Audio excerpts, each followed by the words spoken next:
थोडं घरचं आणि थोडं बाहेरचं असं बनवलेलं पिझ्झा तुम्हाला आवडतं का? आता तुम्ही म्हणाल की काय बोलते असं बाहेरचं आणि घरचं, ते मी पुढे तुम्हाला सांगेनच.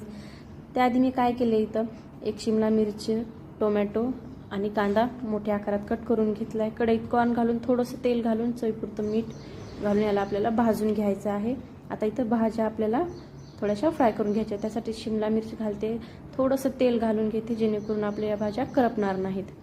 त्यानंतर घालते कांदा छान परतल्यानंतर घालणार आहे टोमॅटो आणि चवीपुरतं मीठ घालून घ्यायचं आहे आपल्याला. ह्या छान भाज्या शिजल्यानंतर मी बाजूला काढून घेते. आता घरचं आणि बाहेरचं म्हणजे मी बेस जो आहे तो बाहेरून आणलेला होता, बाकी सगळी कृती मी घरी केलेली.